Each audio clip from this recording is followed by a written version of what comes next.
সবাই বলছে আগামী ৩০ দিনে নাকি যুদ্ধ থেমে যাবে। আমার বক্তব্য শুনবেন, যুদ্ধ না থেমে গেছে। কারণ ট্রাম্প এখন মানে পালাতে পারলে বাঁচে। তার কারণ কি জানেন? শোনা যাচ্ছে পুতিন নাকি খুব রেগে গেছে, আর ঠিক সেই কারণেই পুতিন কি এবার সরাসরি যুদ্ধে নামছে। তাহলে পুরো ঘটনাটা শুনুন। গত ২৪ ঘন্টায় মিডল ইস্টে যা হয়েছে তা সারা বিশ্বের বুক কাঁপিয়ে দিয়েছে। একদিকে ইসরায়েলের উপর সেজিল মিসাইলের বৃষ্টি, অন্যদিকে ইরানের নিউক্লিয়ার প্ল্যান্টের মাত্র ৩৫০ মিটার দূরে ভয়াবহ বিস্ফোরণ। তাহলে পুতিন কি বা সরাসরি যুদ্ধে নামছেন? আর তার থেকেও বড় খবর, ডোনাল্ড ট্রাম্প কি তার হার মেনে গোপন সুড়ঙ্গ পথ খুঁজছেন পালানোর জন্য? এই সব নিয়ে আমি দিব্যেন্দু আপনাদের সামনে। গত রাত ছিল ইসরায়েলের জন্য এক বিভীষিকা। ইরান তাদের তুরুপেত্তা সেজিল মিসাইল বের করেছে। ১৫টিরও বেশি মিসাইল দিয়ে তেল হাভিভ আর হাইফার ওপর হামলা চালানো হয়েছে। সেজিল মিসাইল সম্পর্কে আপনারা কতটা জানেন আমি জানি না। এগুলো যখন আকাশে ওড়ে তখন আয়রন ডোম কেবল চেয়ে চেয়ে দেখে। ইরান এখন মিসাইল বদলে বদলে মিসাইল ফায়ার করছে। কাল দুপুরে শুরু হলো হামলা, আর রাত ভোর চলল সেজিল মিসাইলের বর্ষণ। কেন? কারণ ইরান ইসরায়েলের ডিফেন্স সিস্টেমকে ক্লান্ত করে দিচ্ছে। একবার খুরামশিয়ার, একবার কাদার, একবার ইমাদ, আর এবার সেজিল। ১,০০০ থেকে ২,০০০ কেজি বারুদ নিয়ে যখন এই মিসাইলগুলো মাটিতে আছড়ে পড়ে তখন মাটির নিচে বড় বড় গর্ত হয়ে যাচ্ছে। আকাশচুম্বী ভবনগুলো তাসের ঘরের মতো প্রায় ভেঙে পড়ছে। ইসরায়েলের অবস্থা এখন খুব খুব শোচনীয়, আর নেতানিয়াহুর কাছে সত্যি এর কোনো জবাব নেই। একটা খবর যা গতকাল সারা পৃথিবীতে আতঙ্ক ছড়িয়ে দিয়েছে। রাশিয়ার সাহায্যে চলা ইরানের বুশের নিউক্লিয়ার প্ল্যান্টের ঠিক ৩৫০ মিটার দূরে একটি মিসাইল এসে পড়ে। মাত্র ৩৫০ মিটার। যদি এই মিসাইলটি প্ল্যান্টের কোরে আঘাত করত তবে হিরোশিমা নাগাসাকির পর এটি হতো পৃথিবীর সবচেয়ে বড় পরমাণু ট্র্যাজেডি। তবে মিসাইলটি বুশের প্ল্যান্টের কোর এরিয়াকে ক্ষতিগ্রস্ত করেছে এই ধরনের খবর হঠাৎ ছড়াতে শুরু করে, আর ঠিক তারপরেই একটি রেডিয়েশন অ্যালার্ট জারি করা হয়। কুয়েতে হঠাৎ আতঙ্ক তৈরি হয়, কারণ এই বুশের যে জায়গায় অবস্থিত সেই প্ল্যান্টের কাছেই কুয়েতের সীমানা। কুয়েত তৎক্ষণাৎ তার নাগরিকদের এই সতর্কতা জারি করে যে আপনারা বাড়ির বাইরে বেরোবেন না, বাড়িতে থাকুন, কারণ রেডিয়েশন হতে পারে। তারপরেই IAEA সতর্ক হয় এবং এটি তদন্ত করা হয় যে বুশের সেন্ট্রিফিউজ বা কোর এরিয়ায় কোথাও মেল্টডাউন হয়ে গেল কিনা, আর সেখান থেকে রেডিয়েশন হচ্ছে কিনা। আর সেই খবরে কুয়েতে গতকাল থেকে হঠাৎ প্যানিক শুরু হয়ে যায়। সরকার নাগরিকদের বলেছে ঘরের বাইরে বেরোবেন না, রেডিয়েশন হতে পারে। IAEA অবধি দৌড়ঝাঁপ শুরু করেছে যে সেন্ট্রিফিউজগুলো মেল্টডাউন হলো কিনা। আর এই খবরেই পুতিন অত্যন্ত রেগে গেছে। বুশের যদি কোনো ধরনের পরমাণু দুর্ঘটনা ঘটে থাকে, অ্যাটমিক প্ল্যান্টের ওপর স্ট্রাইক হয়, বা সেন্ট্রিফিউজের যদি কোনো ক্ষতি হয় বা কোনো মেল্টডাউন হয়, তবে তার ফল হবে এতটাই ভয়াবহ রেডিয়েশন যে পুরো মিডল ইস্ট, যা থেকে দুবাই বাঁচবে না, আবুধাবি বাঁচবে না, রিয়াদ বাঁচবে না, কুয়েত, জর্ডান, বাহরিন কেউ বাঁচবে না। পুরো ইরানে তো রেডিয়েশন হবেই, ইসরায়েলেরও বেশ কিছু অংশ বাঁচবে না। এটি এমন একটি দুর্ঘটনা হয়ে যাবে যা হিরোশিমা নাগাসাকির পর সম্ভবত এর চেয়ে বড় দুর্ঘটনা আর কিছু হতে পারে না। যেভাবে মিসাইল হামলা চালানো হচ্ছে ইরানের নিউক্লিয়ার প্ল্যান্টের ওপর, এটি যে কোনো দিন পুরো মিডল ইস্টে বিনাশের কারণ হতে পারে। আর এর জন্য দায়ী কে হবে তা আপনারা নিজেরাই ভাবুন। কে এই যুদ্ধকে এমন মোহনায় এনে দাঁড় করিয়েছে যে ৩৫০ মিটার দূরত্বের জন্য গতকাল একটি দুর্ঘটনা হতে হতে বেঁচে গেল? তবে এর ফলে বুশের যদি কোনো পরমাণু দুর্ঘটনা ঘটে তবে দুবাই, আবুধাবি, রিয়াদ, পুরো মিডল ইস্ট শেষ হয়ে যাবে।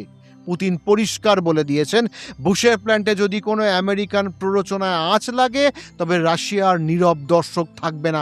তবে রাশিয়া কি সরাসরি যুদ্ধে নামছে? তার থেকেও বড় প্রশ্ন, ট্রাম্প কি গ্রাউন্ড অপারেশন করবেন? পেন্টাগন থেকে খবর আসছে 82 এয়ারবোর্ন ডিভিশনের ২,০০০ কমান্ডো তৈরি, সাথে মেরিন আর প্যারাট্রুপার মিলিয়ে প্রায় ১০,০০০ সৈন্য পারস্য উপসাগরে পাঠানোর প্রস্তুতি চলছে। এখন কি আমেরিকার ১০,০০০ বাহিনী খার্গ দ্বীপের আশেপাশে পারস্য উপসাগরে পাঠাবে এবং অপারেশন করবে? হরমুজ এবং খার্গ আইল্যান্ডে অ্যাকশন হতে পারে, এই ধরনের আলোচনা বারবার সামনে আসছে।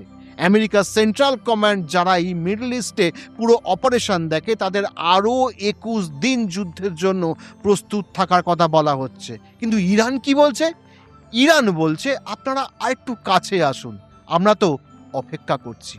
পারস্য উপসাগরে ইরান ইতিমধ্যে মাইন বিছিয়ে দিয়েছে, ভালো পরিমাণে মাইন বিছিয়ে দেওয়া হয়েছে সেখানে, অর্থাৎ এখন প্রবেশের আর কোনো প্রশ্ন নেই।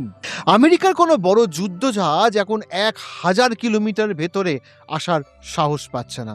জেরাল্ড আর ফোর্ট তো মেরামতের জন্য 16 মাসের জন্য হাওয়া হয়ে গেছে, আর আব্রাহাম লিঙ্কন 1000 কিলোমিটার দূরত্বে দাঁড়িয়ে আর বেশি দূর এগোতে পারছে না, কারণ সামনে গেলে কখন কোন মিসাইল তার ওপর এসে পড়বে তার কোনো নিশ্চয়তা নেই। তাই তারা ওটিকে বাঁচিয়ে নিয়ে বেড়াচ্ছে, অর্থাৎ আব্রাহাম লিঙ্কন বাইরে আছে। এছাড়া এমন কোনো কেরিয়ার বা যুদ্ধজাহাজ নেই যা ইরানের 1000 কিলোমিটারের সীমানার মধ্যে আছে। যুদ্ধ বিশেষজ্ঞরা বলছেন যুদ্ধজাহাজ উপকূলের কাছে না এনে প্যারাট্রুপার নামানো মানে হলো আত্মঘাতী হওয়া। তো এমন অবস্থায় প্যারাট্রুপার কিভাবে নামানো সম্ভব? এমন অবস্থায় মেরিন কিভাবে পাঠানো সম্ভব? আমেরিকা যখনই পারস্য উপসাগরে কোনো স্থল অভিযান করবে বা খার্গ দ্বীপের আশেপাশে করবে বা কেশাম দ্বীপের আশেপাশে করবে, তখন তাকে ইরানের উপকূলের কাছে নিজের যুদ্ধজাহাজ রাখতে হবে। এটি সম্ভবই নয় যে আপনি যুদ্ধজাহাজ 1000 কিলোমিটার দূরে থাকবে আর আপনি প্যারাট্রুপার নামিয়ে দেবেন। ইরানের সেনাবাহিনী কিন্তু তাদের ছিঁড়ে খাবে, সেখান থেকে ট্রুপারদের বাইরে আসা খুব মুশকিল হয়ে যাবে। তাহলে কি দেখানোর চেষ্টা করা হচ্ছে? আমরা খুব বড় বড় হামলা করব, গ্রাউন্ড অপারেশন করব। এমন পরিস্থিতিতে কি গ্রাউন্ড অপারেশন করবে আমেরিকা? এবং ট্রাম্প কি চাইছেন?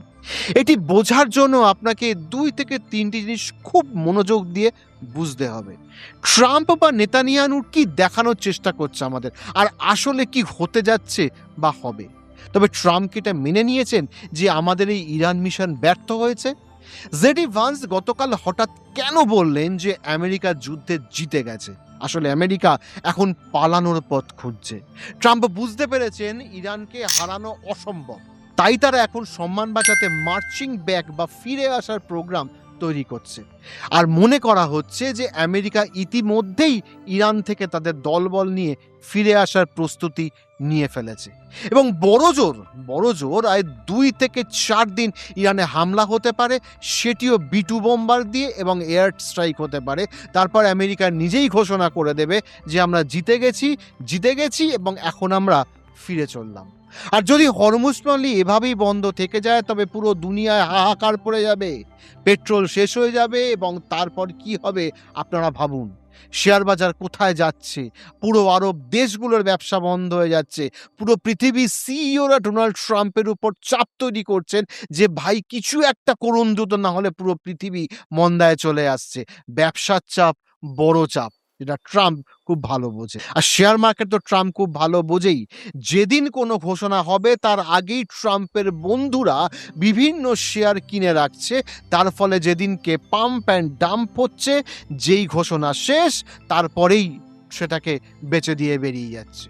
ট্রাম্পের প্ল্যানটা বুঝুন, তারা B2 বোম্বার দিয়ে আরও 2 থেকে 4 দিন ভারী হামলা চালাবে, তারপর ঘোষণা করে দেবে যে আমরা জিতে গেছি, এবার আমরা যাচ্ছি, টাটা বাই বাই। কেন ভাই? সম্মান তো বাঁচাতে হবে, নাহলে কিছুই বাঁচবে না। না, আপনি ইরাককে হারাতে পারলেন না কোনো ক্ষমতা পরিবর্তন করতে। হরমুজ প্রণালী বন্ধ থাকলে সারা বিশ্বের তেলের দাম আকাশ ছোঁয়া হবে, শেয়ার বাজারে ধস পড়বে। দুনিয়ার বড় বড় সিইওরা ট্রাম্পের উপর ক্রমাগত প্রেসার দিচ্ছে। ট্রাম্প এখন আমেরিকা ফিরে যাবেন আর আরব দেশগুলোকে বলবেন দেখুন কত ভয়ঙ্কর যুদ্ধ হলো, এবার আমাদের থেকে নতুন বিলিয়ন ডলারের অস্ত্র কিনুন। অর্থাৎ যুদ্ধের খরচটাও তারা আরবদের পকেট থেকেই উসুল করবে। কিন্তু এই অবস্থায় ইসরায়েল আর নেতানিয়াহুর কি হবে? ইরানের লক্ষ্য একদম পরিষ্কার, তারা বলেছে কোনো অবস্থাতে যুদ্ধ থামবে না এবং অন্তত ইসরায়েলের উপর তো হামলা থামবেই না। তাহলে এখন নেতানিয়াহু ইসরায়েলকে কিভাবে বাঁচাবেন? এটি এমন একটি প্রশ্ন যার উত্তর কারো কাছে নেই।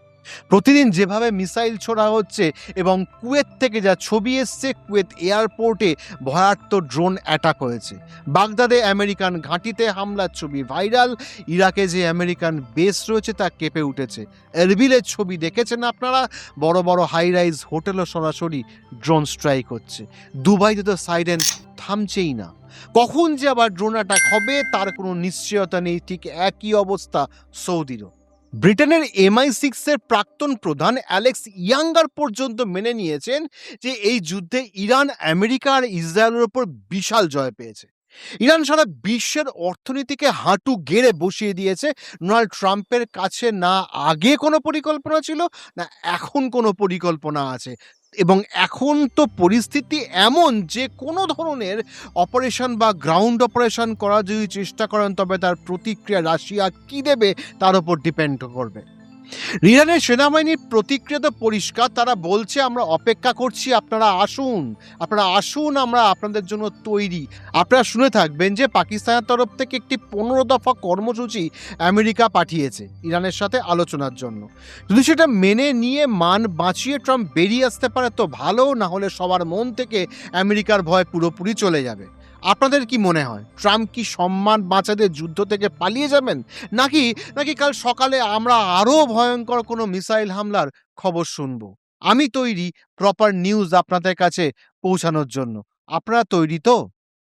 সবাই ভালো থাকবেন, সুস্থ থাকবেন। জয় হিন্দ, জয় ভারত।